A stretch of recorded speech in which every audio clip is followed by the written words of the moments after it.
selected by Charlie Warner. Joining me now in the studio anyhow. Good afternoon to you both. Good to see you. We're good to talk. Sometimes I feel like throwing my hands up in the air. On after the man, he's the man of the I know I can count on you. Sometimes I feel like saying, Lord, I just don't care. But you got the love I need to see me through.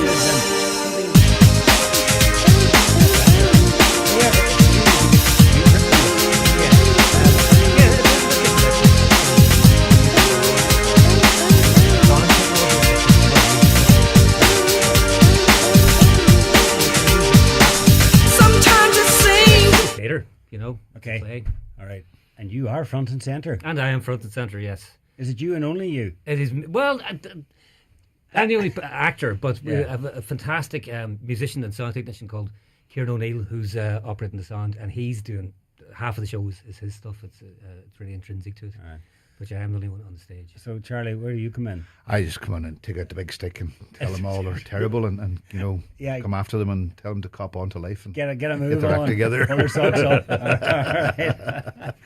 As long as you don't have to do it too often, No. it'll be all right. I know, we're in a wonderful piece. It's a beautiful piece. And it's set in 1983 in of the Lisdoon Nirvana Music Festival. Yes. When, Have either of you been to the festival? Yes, where this came from, this whole piece, was in 1987. I was working on one of my first professional plays, and one of the cast said, "You heard me saying I was at Lisdoon Nirvana in '83," and he went, "Oh God, that festival's notorious. So tell us." So I told him the story just of what actually happened to us, and he was on the floor with laughter. Right. And I was going, "This isn't funny. This is what happened." Like, and he said, This is real. So he said, "You should do something with that." So it's taken me till now to get around. I've been writing it for a long time, but I think now's the time because that era is fascinating, and it's kind of a nostalgia piece for people of my age. Yes. And I think should be very interesting to younger people because all the stuff that they take for granted. There's no mobile phones. There's no nothing. You know. no roads. Yeah. So I think people will enjoy it. Yeah. It is hard when you're explaining the time Yeah. to young people now, and we think it is just something that happened. Yeah. But when there was the mobile phones and all the various stories that goes with festivals, and you think, how did parents let their kids? I have no idea how I was allowed to go. Unbelievable. Except that there was nothing else to do, really. It was a fantastic festival in that regard, you know, for young people. Like amazing performers played there. So you've been. We'll get to that in just a second. You've been to a festival or two, but you weren't at Lisdoon Nirvana. How very dare you? No, I never been dare to. you. I was down to the matchmaking now. That didn't work out. Now. Half a dozen times. That never worked. No, I've never. You were too young. Far too young. I was Obviously. in 1983. I was 11 years of age. All right. I was much more into my Action Man and stuff like that. right. You know? But your time would come. Oh, my time did come and came and went as well. So Vela and other festivals, I'm sure you're graced with your Oxygen and presence. God Slane, save we were us. at and- Slane. I was, and Everybody had to be been to at least one Slane. Yeah, I've been to two. there's Finland one and the poor Stones. creator from the town years ago who got on the bus to go to Slane and got drunk on the way down and passed out to Bruce Springsteen. I think it was 85. Yeah. well- And they woke him up when they were getting back on the bus to go home.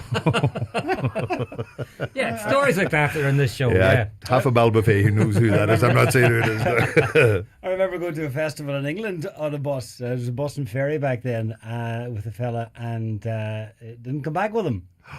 Yeah, so I had a bit of a problem explaining it all to his parents when we got Sure home. you did, yeah. 'Cause I got back on the bus and I fell asleep, and when I woke up, he was nowhere to be seen. So anyway, going back to Lisdoon Nirvana. So you were saying there that you were telling Just a friend of mine, yeah. friends about the story of Lisdoon Nirvana. Yeah. Who was playing in '83? The headline acts in '83 were Van Morrison and Rory Gallagher. But there was a fantastic lineup. Like I really wanted to see Stockton's Wing, the trad band. I loved them. But the one that really jumped out at me at the time, because I'm a bit of a music nerd, was Peter Green, who was the founder of Fleetwood Mac. And even at that time, he was a recluse. And it was astonishing that he played. And he had this fantastic band called Colours. And he was phenomenal. Like he was as good as he'd ever been. You know, it was amazing. Did he pull a big crowd? Or Oh, I think a lot of people went just for him, yeah, because it was, it was a real coup to get him to perform there, you know. Yeah, this is the man who famously took out a gun when there was a royalty, a lawyer landed at his door with royalty checks he pulled out a gun and chased him. I didn't know. I've never heard that story. No wonder he's a recluse. That explains a lot. So anyhow, you the real life experience was a good one. 83 for you. You didn't travel down like in the play on the back of a motorbike. I did travel down on the back of a motorbike, a 2-stroke Yamaha 125, and I was wearing a Garda riot control helmet with the visor and the Garda sticker removed. That's true. But I have to reassure my friends who were with me. I actually went with 2 of my cousins and 2 school friends, and I have to reassure them that they're not in the play. I've invented characters to tell the story. One's a dub and one's from Mayo, and I play a guy called Macker who's from Donegal. So yeah, I've borrowed a lot from stories I've heard from people, but yeah, a lot of it is true. So there's a lot of you in there. It's just will the challenge be to pick out the bits that are real. And made up. Yeah, we could have a wee competition. Yeah. So how's it been? Anyhow, rehearsals, Charlie? And, Wonderful, amazing. Because Frankie's had so much of it done already, and we did a lot of pre-production, myself and Frankie and Kieran, on the music, and the music's like another character in the play, right? And really helps us move along, and the travelling of it and everything too, and helps us describe. We've also got a parallel journey going on of 3 girls from the north who are coming down. Oh, big promises. Yeah, and there's kind of that. Big There's a wee bit of that going on as well. They're right. coming Yes.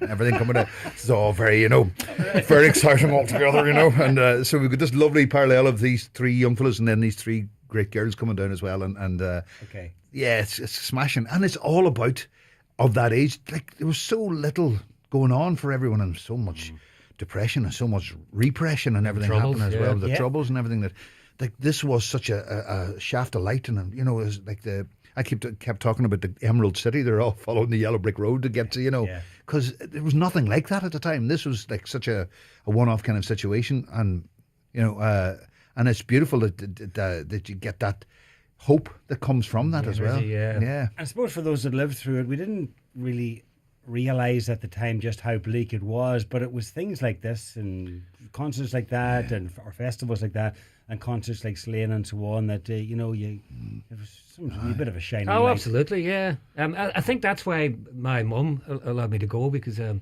wasn't really anything else, and I just don't believe in cert like the character in the play, and it was kind of a celebration of that. That was the idea of it, And what about the music? Is it all music from the festival or just music from 83 or 80s? We decided very early on, when there's such an eclectic lineup for a start, we had there was a reggae band, trad bands, rock bands.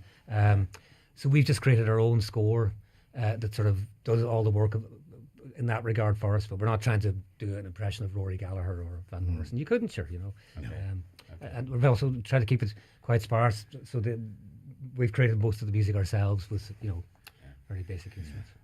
And just going back to the festival, it was different times, and no mobiles were just one of the many things. But it was rough and ready, wasn't it? And oh yeah, nobody minded.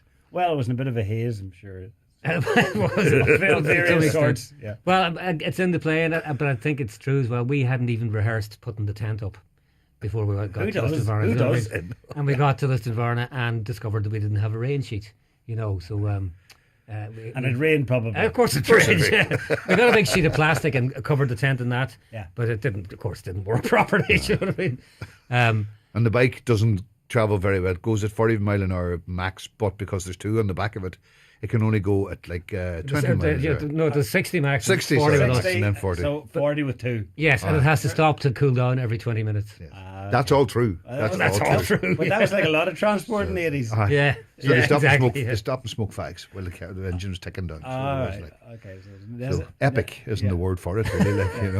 Fag breaks along the way. Yeah, and we didn't even know how to smoke. Do you know what I mean? Better than my first experience. I blew into it the first time. Oh yeah. Well, there's a story in the play too that's true. It wasn't me. I won't say who it was, but someone goes, "You want a bottle of beer or a bottle of whiskey?" And he goes, "Bottle of whiskey," and he drinks the bottle of whiskey like it's a bottle of beer. Because he doesn't know. You don't do that. That could kill you. Anyhow, it's all in there. It's all in there. It is. Okay. And the run is next week on Greenan, next Wednesday to Saturday. That's Yes. right. Yeah. Correct. Okay. And it's a long time in the making. Is it a long time in the once the ball was in motion? It's longer than normal. Me and Charlie started working on it before Christmas to talk about all these technical things. I had an idea that we've kind of kept the essence of, but we had to figure out how everything would work technically and whatnot. So yeah, longer than a normal play would be. Yeah, absolutely. So Charlie, if you're pitching it now to an audience, you would say if you grew up in the 80s, if you like it. Or if you want to know what it was like to grow up in the 80s. It's about hope. It's about joy. It's about trying to find joy in the midst of kind of, in dark old times and that whole idea of improvising and make do, and just, this idea of just, we'll get there.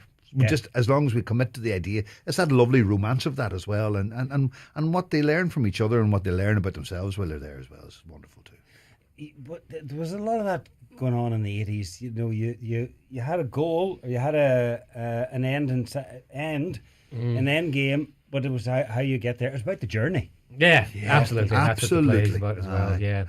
I think about half the play is the journey, isn't it? Aye, it is. Oh, jeez, it is. All the crack on the road, like. Aye, but it is very fun. It's wild crack. Okay. In fairness, it's wild crack. Good. It's opening next week, next Wednesday, through to Saturday in Greenan Theatre. Tickets from the box office is called Lisdoon Nirvana. Frankie and Charlie, thank you. Thanks, John. Thank you.